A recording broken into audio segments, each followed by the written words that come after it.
Thank you for joining us on the Winning at Selling podcast. I'm Bill Hellkamp of Reach Development Systems, and with me is Professor Scott Plum of the Minnesota Sales Institute. Sales is an emotional career. We trade our time and hope our wager turns into a winning hand, but not everything is within our control. The market is changing, the economy is in flux. Well, we need to keep our head held high while moving forward. That may not be as easy as said. If you want to learn how to manage the changing times, stay tuned as Bill and I discuss keeping a positive attitude while sales are down and other uplifting topics on episode 602 of the Winning at Selling podcast.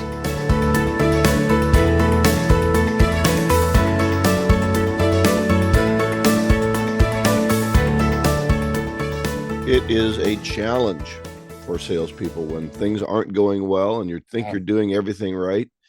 And, I always use a baseball analogy of getting out of a slump, right? And hitters go into slumps. And sometimes we just change one little thing. Yeah. So good.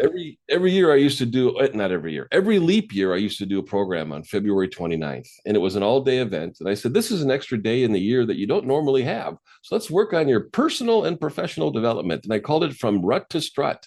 Yeah. And, cool. I would always say, you're not getting paid for this because you're on a salary and of course they're getting paid for it. But if you look at it just as an extra day in a year, you can figure out what you want to do with it. How do you want to trade your time on this? And it was really a lot of fun. Right. Yeah, we should start maybe doing that. Yeah. Every 4 years. We got 4 years. We're going to miss this year because we're not ready for it. And then we'll in 4 years, folks, you got to remind us that we said we would do this. Yeah. We'll do a special show or something. So, well, before we get into this topic of how to keep a positive attitude when sales are down, we have our final book club on The Go-Giver by Bob Burg and John David Mann, chapter 13, 14, chapter 12, 13, 14, which is the final chapter. So let me get into the story a little bit, and then we'll talk about what the stratospheric law of success is. So Joe is meeting Pindar on Friday. He's going to learn the fifth stratospheric law of success, but instead of going out to lunch, they eat at Pindar's house. And so they're having this conversation, and Joe's wondering who the guest is, and Pindar says, well, you're the guest. So what have you learned? And he starts talking about, have you heard it's better to give than receive? And Joe said, sure, I've heard that. And Pindar says, well, unless somebody's ready to receive, what good does it do that other people are ready to give? So the law number 5 is the law of receptivity. The key to effective giving is to stay open to receiving, which I remember reading this book the first time and thinking, that's kind of weird. And I still think it's kind of weird. So I'm hoping you have some better insights than I do. But Pindar says, having big dreams, being curious, and believing in ourselves, these are all aspects of being receptive. They are all the same thing as being receptive. So big dreams, being curious, and believing in ourselves are parts of receptivity. So what does that mean to you, Scott? And what does that mean to our listeners? What does that inform? What are we supposed to do with receptivity? I feel I've always been receptive. I've in a situation like this, and I kind of feel stuck, or I feel like I need to, get out of a rut. I'll start calling people and reaching out to them and just letting them know that I'm thinking about them. And I started it off this year where I was going to get a top 25 list of people and talk to them at least once a month. Yep. And really be receptive to what's going on in their life, being proactive and starting conversations. And I'm grateful when somebody calls me out of the blue and goes, I was just thinking about you, or this happened and it reminded me of you. And I just wanted to connect and just see what's new, what's going on. What are you focusing on these days? And I think that is, being receptive to sharing information. And like the book says, when you give something, it's very rewarding and fulfilling. And it's somewhat selfish when you give something because you feel better about it, but you know that it's being received and somebody is practicing the law of receptivity and they're appreciating of it. And they don't think that, you're giving them something that they don't need, or you're up here and they're down here and you're saving them or rescuing them. It's something that's relevant to their life. But if you're open to receptivity, then as you get that conversation started, you get something from them, learning more about them, maybe getting an idea based on what they're working on. So just by being open, and I think that's what he says, having big dreams and being curious Mm-hmm. are parts of. We've talked about this a lot for salespeople. If you're not curious, if you're not asking really thoughtful, caring questions of your customer to find out what's important to them, you're just going to go off on blathering about what you think is best for them. And there'll be very little connection unless it's a hopeful connection between what they need. And I do think that great salespeople are curious. And so if that's a big part of receptivity, I think that's something that we can, as salespeople, do more of. Right, right. There's a chapter in my book, and I haven't talked about my book in a while, Taking Off into the Wind. At least not since last week. Yeah, and you can find it on my website, mnsales.com. But there's a blog, and you can search on the site for this too. You don't have to buy the book if you don't want to. But the title of the blog is No Wonder, No Change.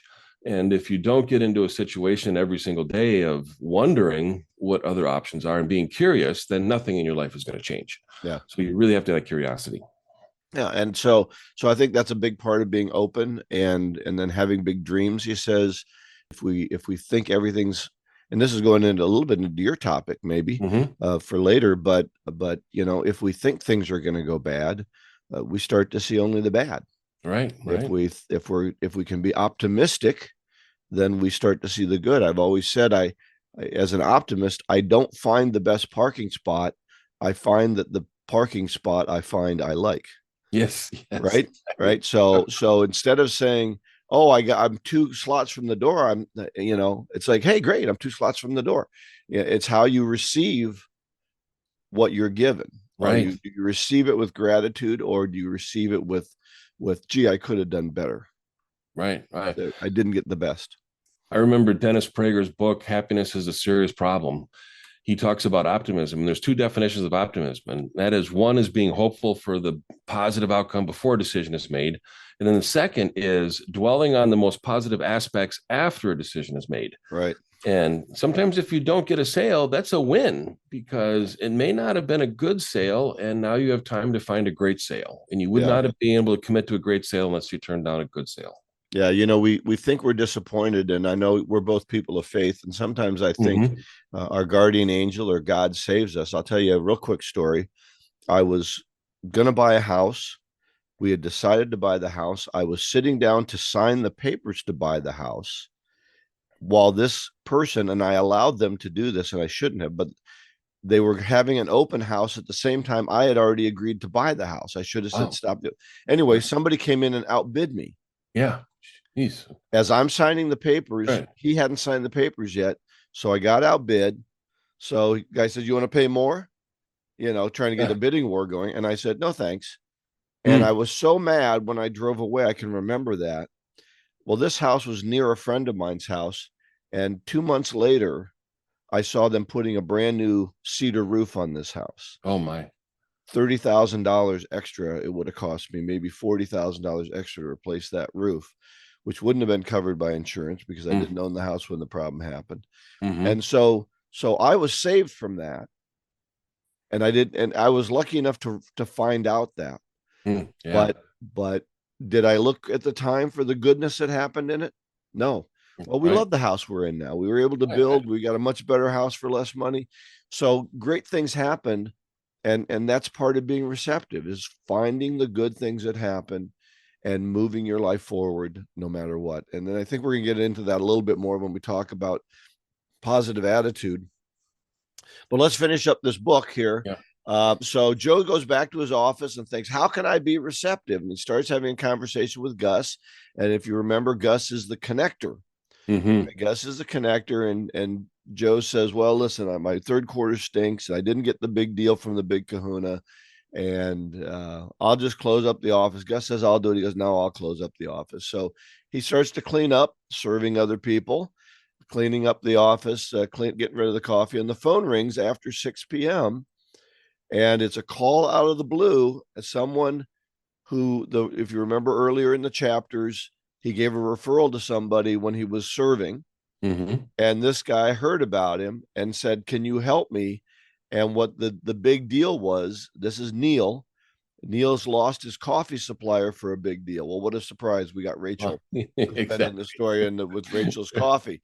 So they get together and the book ends with this really big deal. Joe, Rachel, and Neil become partners in the coffee company. They're selling worldwide. Their company is wonderful, and they're employing the 5 stratospheric laws of success. And I like that ending, but I'm also frustrated by it a little bit Mm-hmm. because I'm not sure that's how it always happens. Yeah. Yeah.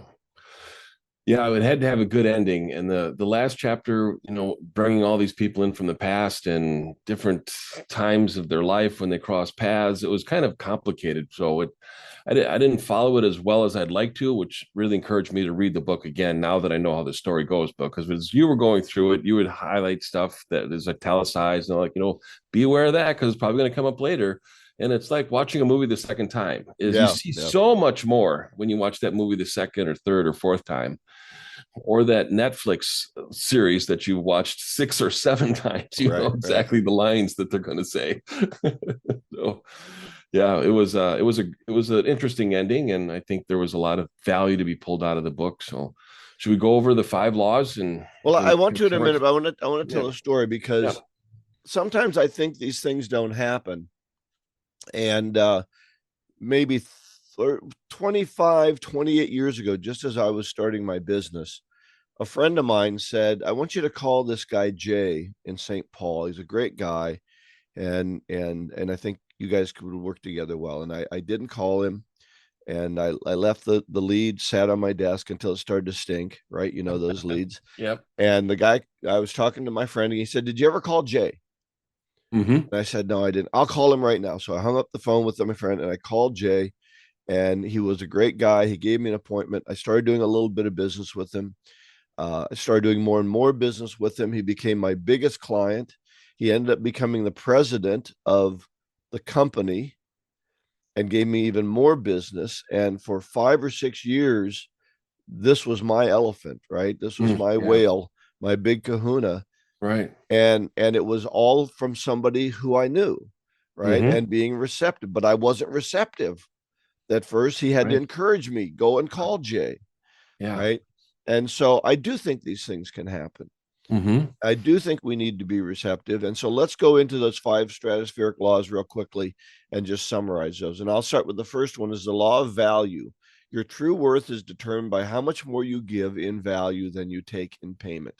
We've got to stop thinking and counting every quarter. I did this and you should give me this, and I deserve this because I did this for you.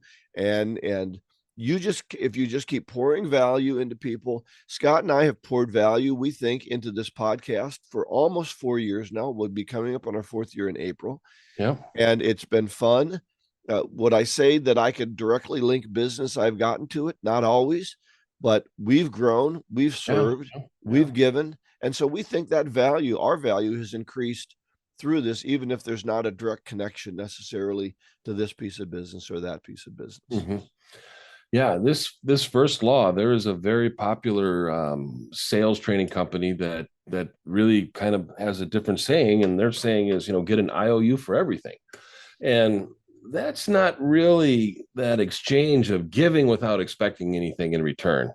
I remember, introducing people that ended up forming very close business relationships of referral sources from a small company that gets a client, and then eventually it outgrows it, and then they got to refer that client to a bigger company, and that relationship grew over time, and I'd have to think that there were hundreds of thousands of dollars exchanged in that, and I was so grateful to be able to put these two people together to the point where I even forgot I did it, and they reminded me about it. So it was great. Next one is laws compensation. Your income is determined by how many people you serve and how well you serve them. Love that law. You're getting paid for what you do, and serving is the foundation. To sell is to serve, and sales is leadership. And when we're serving people, we feel better. Yeah, I think it's really important to think of yourself, how can I give better service to them? How can I do this better? Are you always looking to improve your company, the way you work? Uh, you'll get left behind, right? Have you been to a restaurant that just hasn't been remodeled in 20 years? Mm-hmm. You think this place looks old and dingy. Well, our companies can look old and dingy. If we don't try to continue to get better and serve people more effectively, we get old and dingy. I think that's one thing this podcast has done for Scott and I. Every week we have to come up with a Right. topic, think it through, talk it through. So, all right, number three, the law of influence. Your influence is determined by how abundantly you place other people's interests first. Well, that's sales. Yeah. Yeah. I Exactly. I'm not trying to sell ice to Eskimos or refrigerators to Eskimos. I'm not trying to sell you something that I didn't. I'm not trying to blow smoke. I'm trying to connect the best service we might have with the needs that you have. And if your needs are outside what I can logically do, then I have to find someone else to help you. And that's okay too. That will all come back to me. Mm-hmm. Yeah. Yeah. Very true. The next law, the fourth law, is law of authenticity. And the most valuable gift you have is to offer is yourself. And when we're authentic, and we're starting to see, I think, a resurgence of this law in relationships, is that authenticity. And when we have an authentic conversation as a salesperson, our prospect's guard stays down. It doesn't come up because we're being real. We're being the same person outside of our role as we are within our role. And I think it's more difficult to be authentic online than it Mm-hmm. is in person, right? I just had a Right. meeting with a gentleman yesterday and we had a great conversation, but I don't think it would have been as robust if we had been meeting online. So Yeah. you have to put the time and the effort into meeting people personally. The last one is the law of receptivity, which we just talked about today. The key to effective giving is to stay open to receiving. I think you need to do both. I think you need to continue to give, and when somebody gives you something, you don't say, "Oh, don't worry about it," or they thank you for it. You say, "Thank you. It's Mm-hmm. been a pleasure to serve you. It's a Yeah. pleasure to work with you." And that's how we develop long-term relationships, because we honor those people that we are working with, and it's a give and take all the time. Right. Yeah. That's a great ending to the book. And it is somewhat selfish. We feel good, and that's okay. It's the people that are self-centered that we want to stay away from. Yeah, yeah. Well, and it is okay to feel good because you've Mm-hmm. given, and Mm-hmm. it's good to feel good because you've received.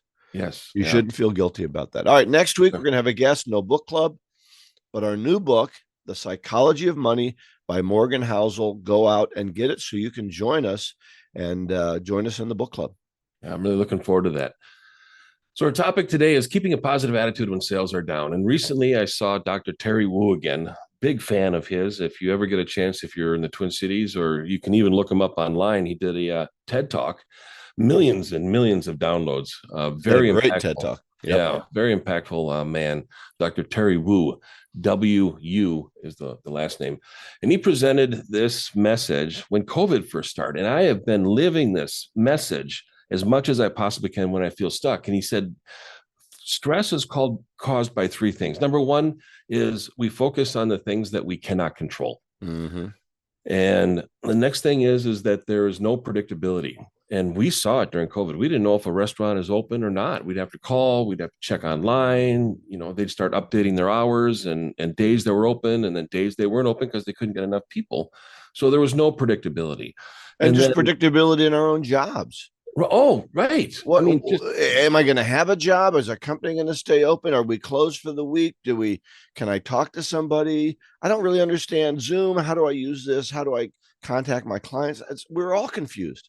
right. I mean, and then look at during COVID, we had a supply chain issue. So could you go to the store and buy what you wanted? No predictability. You didn't Right. know if it was going to be in stock or not. And that hit, B2B businesses a lot harder than it did B2C businesses. I think we maintained the food supply, but we didn't maintain the microchips in the cars. So all of a sudden, shutting down plants because we couldn't get parts because, Remember the price of lumber?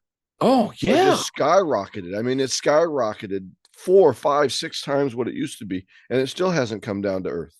Right, right. So the predictability is the thing that we had no control over, and that caused stress. And the last is progress. We didn't feel like we were accomplishing anything. And successful salespeople, are driven by an intrinsic motivation because they want to feel like a winner and that they're doing something good and they feel good about it, versus extrinsic, which is the money, the commission that they end up getting. And I think I'm going to add yeah, one. It's a sign to progress, and that's change. Oh yeah, true. Right. So the future is unpredictable because things are going to keep moving on. Now we're dealing with AI. What's AI Oh going to yeah. mean to me? We're dealing with autonomous driving. What is that going to mean? We've got companies or we've got politicians that are saying you must have an electric vehicle by such and such a date. Yet they don't seem to work here very well in the winter, and so Yeah, so yeah. that these things are being pushed upon us, and we can't always control those. Mm-hmm. You must take this shot or you're a bad citizen. So these things cause us consternation and stress Yeah. as well. Yeah. Wow. Wow. So true. I mean, when you really look at these three, stress is caused by a lack of control, a lack of predictability, and a lack of progress, and those really contribute to stress. And Terry Wu said, how you reduce your stress when you're in leadership is you pass it on to other people. You pass it down. You create stress in other people's lives. That makes you feel better. I don't have stress. Wrong I'm a answer. carrier. Yes. I help people get stressed. So the best way to reduce stress is to pass it on. No, don't do that. Take control of the conversation, take control of the relationship, take control of the frustration and the anxiety and stress that we feel, and let's not work to pass it on. Well, how But do we take control of that? I mean, well, if it was easy, everyone would do it, right? here and a lot of this topic, I mean, it's really focused on two areas, and I'm going to get into it a little bit deeper, but it's the belief system that we have, the conceptual barriers that we have, and also the techniques that we use within a sales conversation. So we need to be able to have a mindset of open to receptivity, to receiving stuff. And if we give stuff, there's a good chance we're going to get stuff in return, results, rewards, etc. Yep. And there's a process of techniques to go through. How do we do that? So those are two quadrants, and I'm going to elaborate a little bit more on that as we continue with this topic. But to answer your question, Bill, I saw this on Facebook. It was a meme or a reel or something like that. And this speaker said, another thing that causes stress in your life is that you focus on the things that you cannot control. You focus on the things that you do not have, and you focus on the past with regret or the future with anxiety. And that disables any activity that you do right now in this very, very moment. As you're listening to this podcast, what are you doing right now today after this podcast? That's how you control your future. And that's how you can have a direct impact in some of the mistakes and regrets that you've had in the past. I have screwed up multiple times in my life, and it probably hasn't a week go by where I make an error and I go, gosh, I'm really wish that I would have done that differently. That's the only way that we grow. So if we manage regret accurately and we go, good lesson, not the outcome I wanted, I'm going to come upon a reason as to why I did that and understand that that was not the best decision that I made. And then I need to go through a step of reconciliation and forgive myself. If I continue to be hard on myself and not forgive myself, I'm not going to be able to have that mindset of optimism, like you said earlier, Bill, about looking at situations with optimism and dwelling on the most positive aspects after a decision is made. So we really need to be able to manage regret, understand the reason we did it, and then focus on reconciliation and forgiving yourself. Well, I think, do we have an attitude of gratitude? Do we look at what's happened and find the best thing in that? Or are we always saying, oh, I could have done better? There's a fine balance between knowing that you could do better and looking at something and saying, okay, here's what I could have done to be more effective in that situation, or beating ourselves up forever about that we didn't do it. Here's what I see a lot of people do. They beat themselves up, but they never change. Right. Oh, so Right. true. So, oh, I should have XYZ. And then the next time, oh, I should have. What are you doing differently? Right. Oh, I should have been better prepared for that client conversation. Well, if you're saying that after every client conversation, do something different so that you can feel that you're making some change. And then also be grateful. I think, that's one thing that as part of my prayer life is to say thanks for my good health, thanks for my good family, thanks for this home that I live in, thanks for everything is so good. We live in such abundance in our Mhm. country, and we got people going, oh, we suck and this country sucks and the people are bad.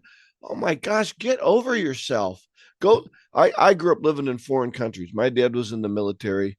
Listen, I've lived in some places that you got it good compared to the natives. Yeah, and, yeah, and and these people that are running around saying this country's no good and wealth isn't spread out evenly. It's never going to be spread out evenly. But you go to one of these third world holes, you'll see yeah. who's got the money. Five Right. people at the top. Everybody Yeah, else is yeah, broke as can be. So yeah, yeah. anyway, I'm going off. We have it Do it. very good. Start to be grateful. And we're grateful for all of our international listeners. We have people from all over the globe listening to the show. So thank you for listening. Um, so I want to also think about something and present something that's just very simple. And when I feel like I am in a rut, and I'm going to include an article, from Rut to Strut, and I just commit to my behavior. I mean, I've heard, attitude is everything. Well, attitude is important. It's not everything. I use the example Saturday morning. I just busted my hump for 5 days. I'm exhausted. Saturday morning comes along. I've got a list of things that I've got to do. Now, I could walk around singing zippity doo dah. I've got a bluebird on my shoulder and have a positive attitude and not do anything. Come 4 o'clock, what's going to happen? I'm going to have a positive attitude, but I didn't get anything done around the house. Look Yep. at it. It's a mess.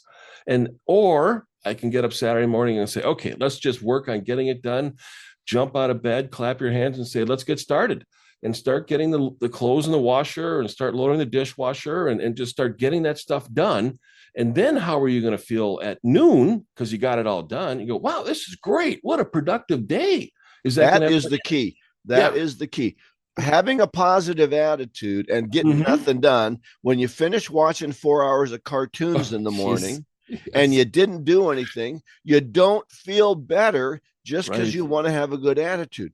The Yeah. attitude comes from the accomplishment of, Right. of Exactly. things. The The sense of feeling that fulfillment. comes, the real feeling that comes from doing something. So when you say the attitude must lead to a behavior. Yes. And if Yes. the attitude sits by itself, it's going to die eventually because there's no behavior that backs it up and says, this is better. And I think Mm-hmm. that's the key to what you're talking about, Scott. Yeah. Yeah. You've It got is. it on your notes behavior Behavior. and attitude. Those Right. have to go Right. together. Commit to the behavior, focus on the goal, and it'll drive your attitude. It's not the other way around. It's just like our feelings. Our feelings and thoughts come and go.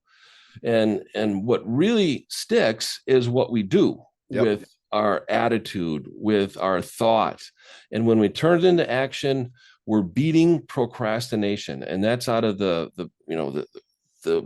world's greatest salesman, Og Mandino. I got that out of that book, or maybe it was Think and Grow Rich by Napoleon Hill. Both of them very, very good books. Action kills procrastination. Yep. A lot of us have procrastination because we want a perfect outcome. It'll never be perfect. Mm. Just start and get to a level of acceptance and move on to the next thing. It wasn't that it wasn't done or it wasn't perfect. It was good enough for the time and energy and money that I put into it at the time. Our And friend Dave Cornell just did a talk for yeah, PSA, yeah. and he said procrastination and perfection are the same thing. The other sides of the same Mm, coin. I It's just remember that. another excuse for not doing what you need to do, and they're Right. all contributed by fear, Mm-hmm. fear, Right. or just I do think here's one thing I've seen lately: we ascribe fear when we're really just being lazy. That's true. And fear is I'm one of them. I'm I'm one of them. afraid to do, and that's acceptable. And so Yeah. but the real answer is you're a lazy bum.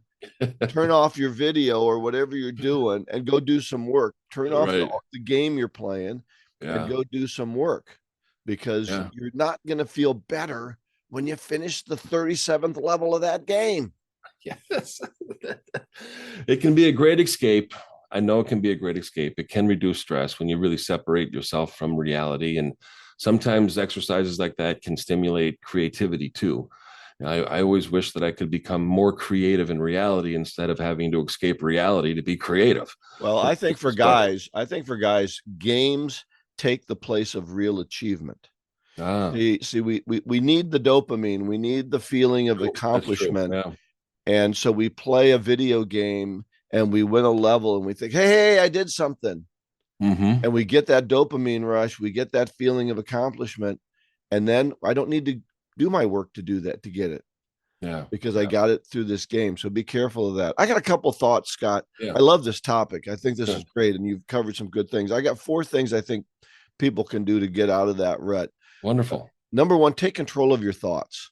Your Mm-hmm. thoughts are killing you. You talk to yourself so much. Write down some affirmations about what you want to be, where you want to be, and start convincing yourself that you can get there. Number two, start to take control of your activities. That's what you talked about, your Yeah. Yeah. behavior. Do a daily task list and achieve that. That'll Mm. feel better than reaching level 492 of that stupid game you're playing. Yeah. Number three, get away from non-productive people and places. I used Yeah. to just say non-productive people, but I find there's places in my house. Sometimes my desk is non-productive. Mm. Get off your butt and go do something different if you're finding yourself in a non-productive rut.